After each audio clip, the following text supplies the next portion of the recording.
human body proportions. In this video lesson, you will discover the classical human body proportions that every fine artist must know. This knowledge will help you to draw realistic human figures not only from life, but also from your memory and imagination. Without knowing the proportions of the human body, it's almost impossible to avoid mistakes in figurative art. So let's begin one of the most important lessons in this course. I will do a quick sketch of a standing male figure. The vertical line that runs through the middle of the figure, from top to bottom, is called the medial line. It is the central axis of the figure. The medial line divides the body into two equal halves, left and right. Let's divide the figure's height in half. I'm using a pencil to measure this proportion. The mark in the middle coincides with the pubic bone of the pelvis. The top half is also divided into two equal parts.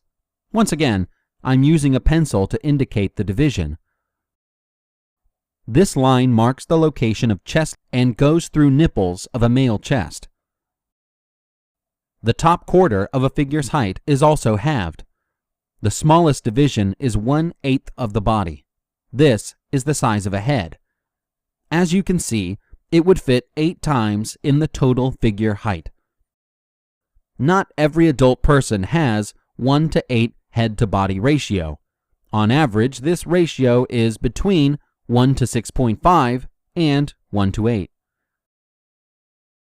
Infants and children have relatively bigger heads, and as they grow, the body becomes considerably taller, while the head doesn't grow as much.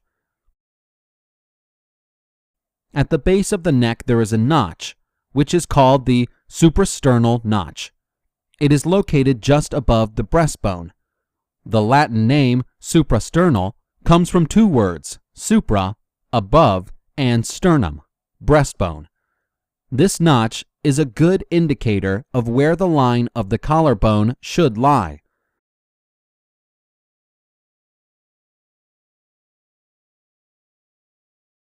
The distance between the upper edge of the rib cage and the lower end of the breastbone is equal to the height of the head.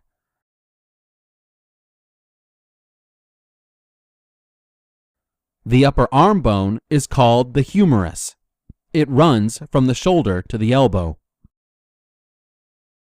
The lower end of the humerus coincides with a line that is 3 times the height of the head from the top of a human figure when the arm is hanging down.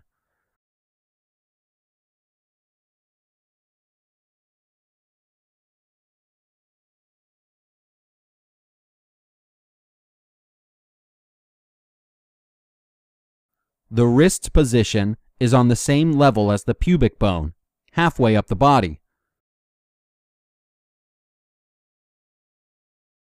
Throughout the history of art, human body proportions have not always been measured by heads.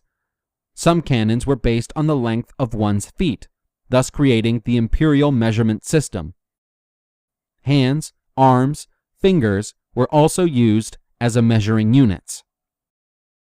The word canon, or set of proportions, comes from Latin and means measuring line. Canons have changed throughout history, according to artistic needs, taste, and sense of beauty.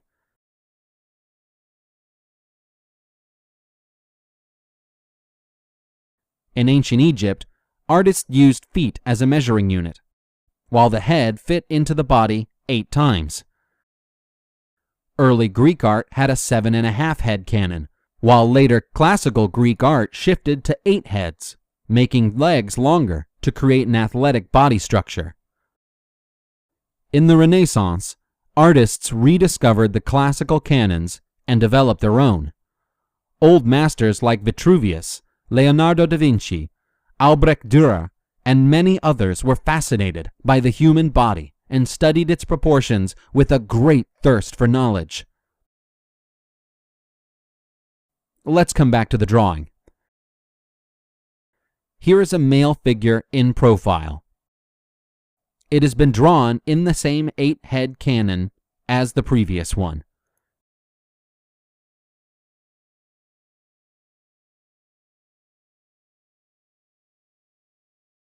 In side view, the height of the head is the same as its depth, so it could be inscribed in a square. The waist has the same depth, as does the pelvic region,